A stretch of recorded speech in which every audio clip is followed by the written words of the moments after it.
बुद्ध कहते हैं कि जिंदगी है तो संघर्ष है, तनाव है, चिंता है, खुशी है, डर है, सुख दुख है, लेकिन कुछ भी स्थायी नहीं। सब कुछ ही अनित्य है। संघर्ष भी सदा के लिए रहने वाला नहीं, जिंदगी भी सदा के लिए रहने वाली नहीं।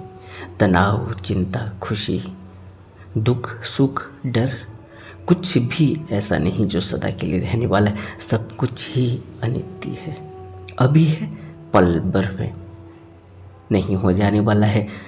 ऐसे ही जैसे शबनम की बूंद सुबह की रश्मियाँ पड़ते ही, सूरज की किरणें पड़ते ही विदा हो जाती हैं जमीन में, और जमीन में गिरने के बाद पता भी नहीं चलता उन बूंदों का जो अभी हीरे मोती की तरह चमक रही थी। इतना अनित्य है सब कुछ। इस पल है हीरे की तरह चमकती हुई बूंद, अगले ही पल सूरज की तपिश से जमीन में खामोश हो जाती है। पता ही नहीं चलता। खोजना भी चाहें तो मिलेगी नहीं। इस तरह से उसका अस्तित्व मिट जाता है। और ऐसे ही यह जीवन, इस जीवन का अस्तित्व भी ऐसे ही मिट जाने वाला है जैसे ओश की बूंद सुबह की रश्मियां पड़ते ही सब खत्म हो जाता है। इतना ही परिवर्तनशील है यह जीवन, यह जगत। यहाँ समय रूपी नदी की बहाव में सब बह जाते हैं। यह समय रुकता नहीं, चलता ही जाता है, कभी नहीं रुकता। और इसके बहाव में सब बदल जाता है। परिस्थितियां जरूर बदलती हैं, कभी भी एक परिस्थिति एक ही स्थिति नहीं होती। अगर एक ही स्थिति होती तो फिर वह अनित्य, वह परिवर्तनशील, वह बदलने वाला जगत नहीं होता। अगर एक ही स्थिति होती, उसी को हमने शाश्वत सत्य कहा है। शाश्वत सत्य नहीं बदलता। वह परिस्थिति हमेशा ही एक सी रहती है, लेकिन शाश्वत सत्य से ऊपर जितनी भी तरीके से मन को लपेटा गया है, वह सब परिस्थितियां बदलने वाली है। क्योंकि वो मन में लगी हुई मैल, मन में लगे हुए गंदे गंदे विचार, भावनाएं, कर्म, संस्कार सब मनुष्य की खुद की इजाद है। उसके नीचे जो परिस्थिति है वह जरूर स्थिर है, लेकिन उस परिस्थिति को, उस स्थिरता को हम महसूस नहीं कर पाते, क्योंकि मन चलाईमान है संस्कारों से, चलाईमान है कर्म से, चलाईमान है उसमें लगे हुए ऊपर के कंडीशनिंग से। इसलिए कोई भी रोग हो या कोई भी निरोग हो, कोई भी दुख हो, कोई भी सुख हो, कोई भी खुशी हो, कोई भी गम हो, कुछ भी ऐसा नहीं जो स्थिर रहने वाला है।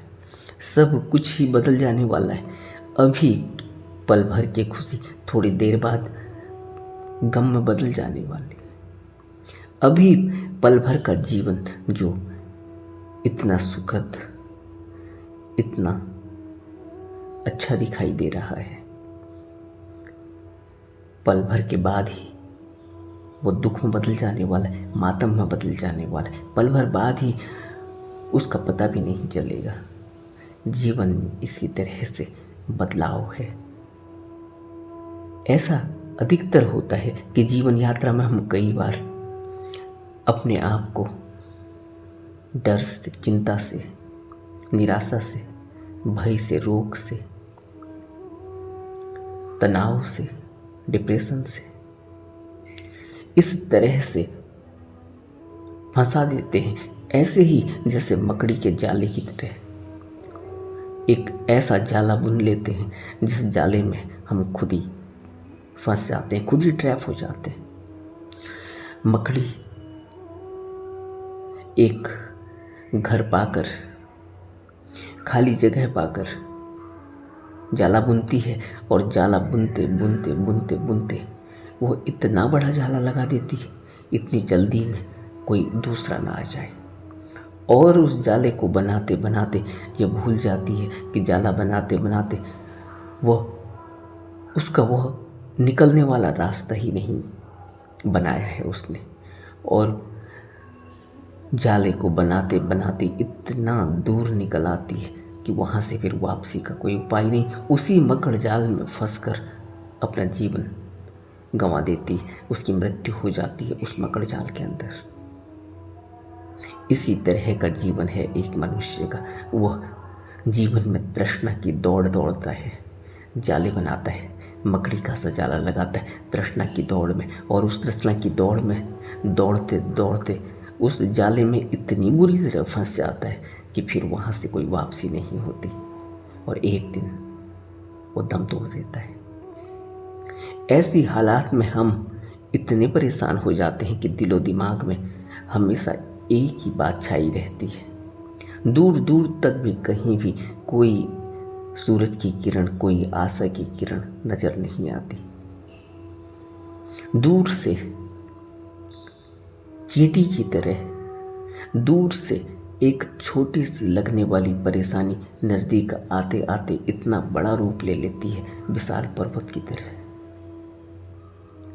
जबकि परेशानी इतनी छोटी है लेकिन नजदीक आते ही इतनी बड़ी हो जाती है। क्यों?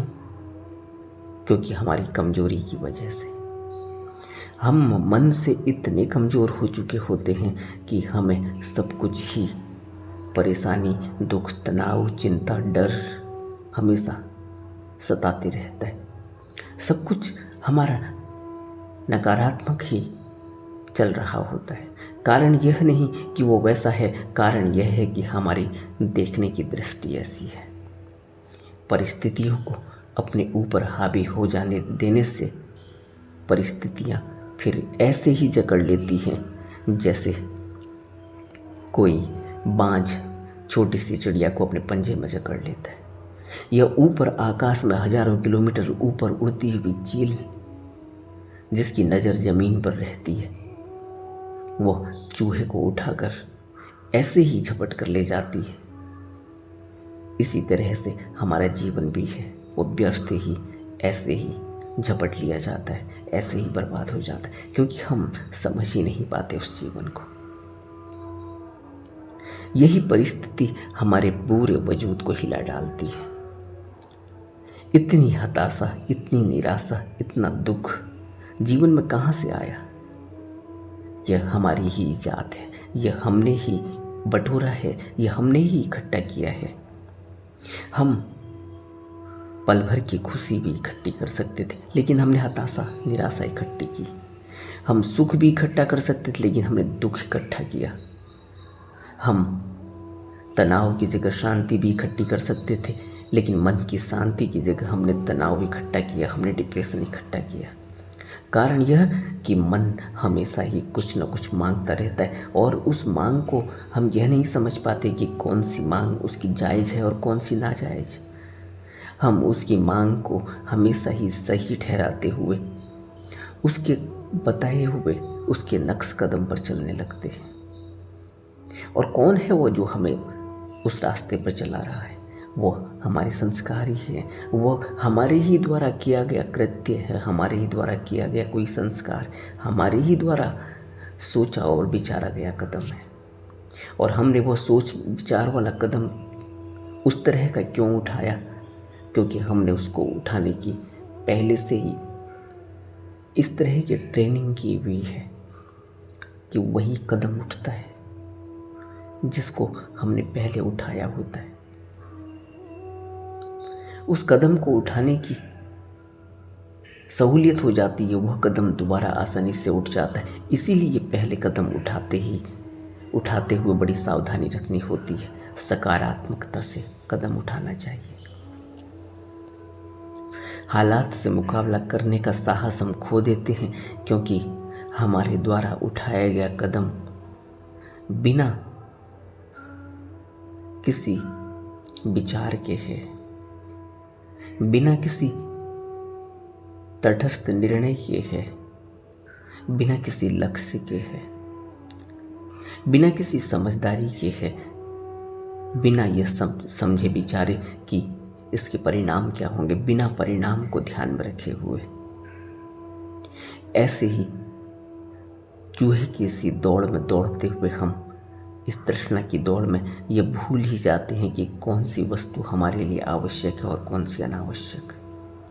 अनावश्यक दौड़ में थकावट होती है, हाथ कुछ नहीं लगता और एक दिन मृत्यु घेर लेती है। इसलिए तथागत कहते हैं कि यदि हम किसी भी अनजान, निर्जन, दुख या रोग की विपदा के सूखे रेगिस्तान में फंस जाएं, तो उससे निकलने का एक ही उपाय है कि हम चलते रहें, चलते रहें। रेगिस्तान में फंस जाने से हमें कोई भी रास्ता मिलने वाला नहीं, क्योंकि रेगिस्तान में जब हवा उड़ती है तो जिस तरफ को भी हवा का रुख होता है वहाँ रेत के ढेर का पूरा पहाड़ बन जाया करता है।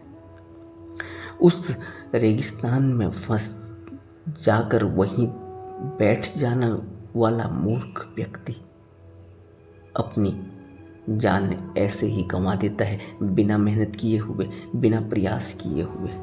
बेहतर यही है कि अगर रेगिस्तान में फंस गए हैं तो एक ही उपाय है कि चलते रहें, कदम आगे को बढ़ाएं। एक एक कदम रेगिस्तान से निकलने के लिए पर्याप्त होगा और उड़ती हुई रेत इससे पहले कि पहाड़ बन जाए हम उस रेगिस्तान को पार कर लेंगे। और यदि हम नदी के बीच में जाकर अपने हाथ पैर न हिलाएं तब भी स्थिति वही होने वाली है, नदी के बीच में हाथ पांव हिलाना ही होगा। नदी के बीच में अगर हाथ पैर नहीं चलाएंगे तो निश्चित ही डूब जाएंगे। इसलिए जीवन में ऐसे क्षण आते हैं जब लगता है कि चारों ओर अंधेरा है, जब लगता है कि कुछ भी उम्मीद नहीं। ऐसी परिस्थिति में अपने आत्मविश्वास और साहस के साथ मुकाबला करना चाहिए, क्योंकि हर समस्या या परिस्थिति का हल होता है, हल हमारे ही पास है। बस मन अभी हमारा आवारा, अभी हमारे कब्जे में नहीं, अभी हमारे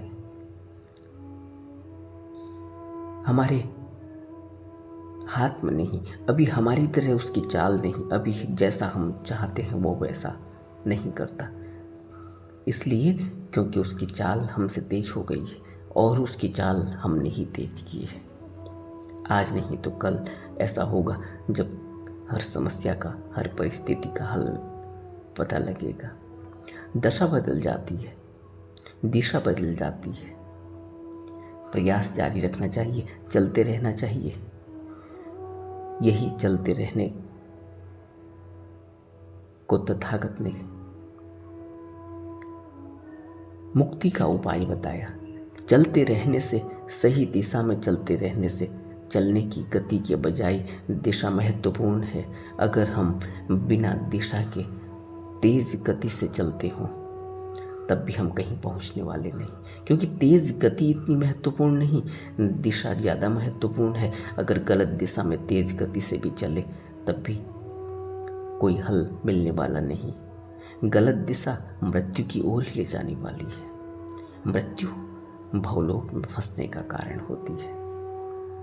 हमें दिशा को चुनना होगा, निर्वाण की दिशा, जहाँ फिर कोई मौत नहीं होती, फिर कोई भवलोक में कोई बंधन नहीं होता।